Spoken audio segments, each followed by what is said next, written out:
Hello दोस्तों। भारतीय पंचायती राज व्यवस्था के 50 प्लस कुछ इम्पोर्टेंट क्वेश्चन हम देखते हैं जो लगभग कंपटीशन एग्जाम में भारतीय पंचायती राज व्यवस्था एक टॉपिक रहता है। शुरू करते हैं। पंचायती राज या स्थानीय स्वशासन का जनक किसे माना जाता है?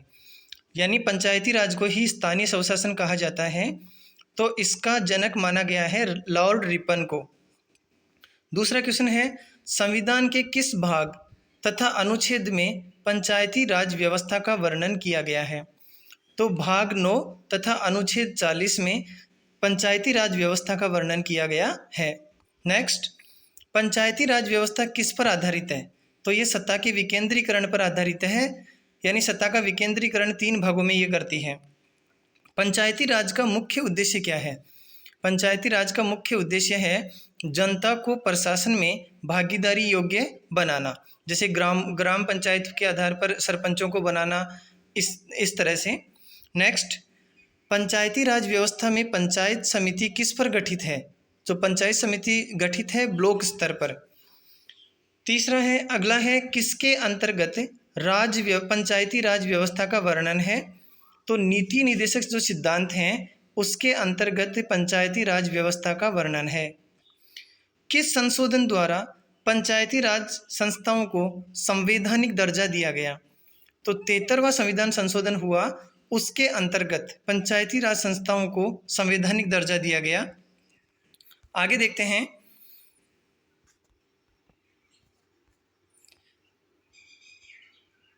73वें संविधान संशोधन में कौन सी अनुसूची जोड़ी गई? तो 73वें संविधान संशोधन में 11वीं अनुसूची जोड़ी गई। पंचायती राज संस्थाओं के निर्वाचन हेतु कौन उत्तरदायी है? तो पंचायती राज्य के जो संस्था हैं उनके निर्वाचन हेतु उत्तरदायी होता है राज्य निर्वाचन आयोग। यदि विधानसभा के चुनाव हों तब होता है भारतीय निर्वाचन आयोग, लेकिन जब पंचायत के चुनाव किए जाते हैं तो उसकी जिम्मेदारी राज्य निर्वाचन आयोग की होती है। भारत में पंचायती राज अधिनियम कब लागू हुआ? तो भारत में पंचायती राज अधिनियम लागू हुआ 25 अप्रैल 1993 को। सर्वप्रथम पंचायती राज व्यवस्था कहाँ लागू की गई? तो सर्वप्रथम पंचायती राज व्यवस्था 1959 नागौर जिले में, जो कि राजस्थान में है, वहाँ लागू की गई। देश के सामाजिक व सांस्कृतिक उत्थान के लिए कौन सा कार्यक्रम चलाया गया? तो देश के सामाजिक और सांस्कृतिक उत्थान के लिए सामुदायिक विकास कार्यक्रम चलाया गया। भारत में सामुदायिक विकास कार्यक्रम कब प्रारंभ हुआ? तो ये 2 अक्टूबर 1952 को प्रारंभ हुआ था। तो सामुदायिक विकास कार्यक्रम का मुख्य उद्देश्य क्या था? सामाजिक और सांस्कृतिक उत्थान करना। किसकी सिफारिश पर भारत में पंचायती राज व्यवस्था की स्थापना की गई?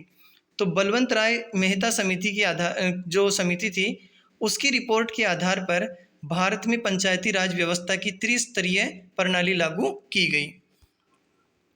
अगला है, पंचायती राज की सबसे छोटी इकाई क्या है? तो पंचायती राज की सबसे छोटी इकाई है ग्राम पंचायत।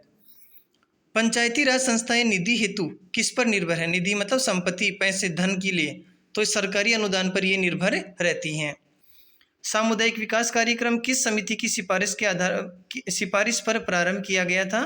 तो सामुदायिक विकास कार्यक्रम के.एम. मुंशी समिति की रिपोर्ट के आधार पर ये जो कार्यक्रम है वो प्रारंभ किया गया था।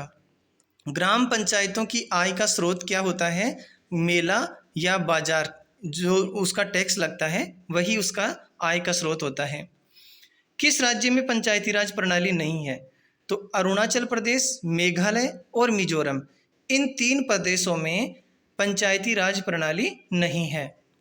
पंचायती राज प्रणाली में ग्राम पंचायत का गठन किस स्तर पर होता है? तो ये ग्राम स्तर पर होता है। पंचायती राज संस्था का कार्यकाल कितना होता है? 5 साल का होता है। अगला है, पंचायत के चुनाव हेतु निर्णय कौन करता है? अभी मैंने बताया पंचायत के चुनाव हेतु राज्य सरकार इसके लिए निर्णय लेता है और इसके प्रति उत्तरदायी होता है राज्य निर्वाचन आयोग। यदि पंचायत को भंग किया जाता है तो निर्वाचन कितने समय के अंदर आवश्यक है? तो 6 महीने के अंदर उसका चुनाव करवाना आवश्यक होता है। पंचायती राज के सुधार हेतु कौन कौन सी समितियां बनाई गई?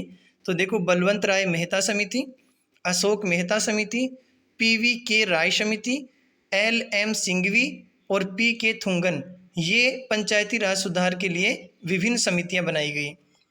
सर्वप्रथम किस राज्य में पूर्ण रूप से पंचायती राज लागू हुआ? तो ये 11 अक्टूबर 1959 को आंध्र प्रदेश में लागू हुआ था। सबसे पहले लागू तो हुआ राजस्थान नागौर में, लेकिन पूर्ण रूप से पंचायती राज जो लागू हुआ वो आंध्र प्रदेश में 11 अक्टूबर 1959 को। किस समिति ने पंचायती राज को संवैधानिक दर्जा देने की सिफारिश की थी? तो बलवंत राय मेहता जो है, उन्होंने पंचायती राज को संवैधानिक दर्जा देने की सिफारिश की थी। अगला है, पंचायती राज व्यवस्था को 2 स्तर पर रखने की सिफारिश किसने की थी? तो अशोक मेहता समिति जो थी उसने ये किया था कि पंचायती राज व्यवस्था 2 स्तर पर होना चाहिए, जबकि बलवंत राय मेहता ने इसको त्रिस्तरीय बनाया। यदि पंचायत को भंग किया जाता है तो पुनर्निर्वाचन कितने समय के अंदर? अभी बताया आपको मैंने, 6 महीने के अंदर। 73वें संविधान संशोधन में पंचायती राज संस्थाओं के लिए किस प्रकार के चुनाव को रखा गया है? तो इसमें रखा गया है प्रत्यक्ष एवं गुप्त मतदान। अगला है, पंचायत चुनाव के लिए उम्मीदवार की आयु कितनी होनी चाहिए? तो ये 21 वर्ष होनी चाहिए।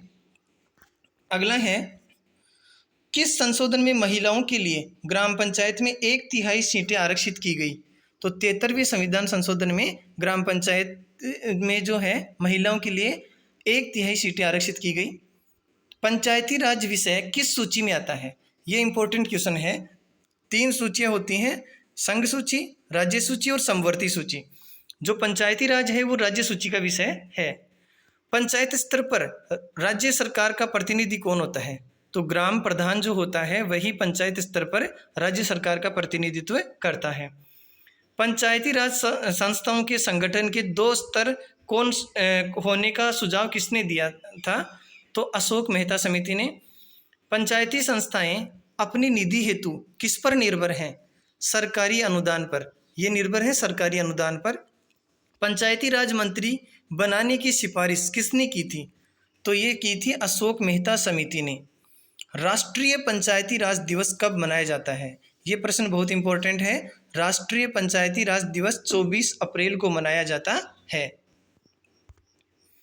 अगला है, पंचायती राज या स्थानीय स्वशासन का जनक किसे माना जाता है? तो लॉर्ड रिपन को पंचायती राज या स्थानीय स्वशासन का जनक माना जाता है। संविधान के किस भाग तथा अनुच्छेद में पंचायती राज व्यवस्था का वर्णन है? ये बता दिया मैंने, भाग 9 अनुच्छेद 40। पंचायती राज व्यवस्था किस पर आधारित है? तो सत्ता के विकेंद्रीकरण पर। पंचायती राज का मुख्य उद्देश्य क्या है? जनता को प्रशासन में भागीदारी योग्य बनाना। पंचायती राज व्यवस्था में पंचायत समिति ब्लॉक स्तर पर होती है। किसके अंतर्गत पंचायती राज व्यवस्था का वर्णन है? नीति निर्देशक सिद्धांत पर। किस संशोधन द्वारा पंचायती राज संस्थाओं को संवैधानिक दर्जा दिया गया? 73वें संविधान संशोधन के द्वारा। प्रथम बार किस प्रधानमंत्री के कार्यकाल में पंचायती राज व्यवस्था लागू की गई थी? तो जवाहरलाल नेहरू की कार्यकाल में पंचायती राज व्यवस्था लागू हुई। पंचायत के मुख्य कार्य कितने होते हैं? तो 29 कार्य जो हैं वो पंचायत के मुख्य होते हैं। संविधान में 9वीं अनुसूची क्षेत्र राज्य कब जोड़े गए?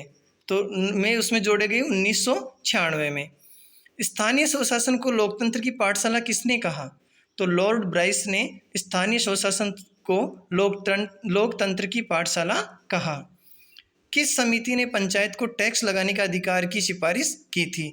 तो अशोक मेहता समिति ने पंचायत को टैक्स लगाने का अधिकार देने की सिफारिश की थी। किसकी सरकार के रहते संविधान में पंचायती राज को स्थान मिला? तो उस समय जो सरकार थी नरसिम्हा राव की सरकार थी। धन्यवाद।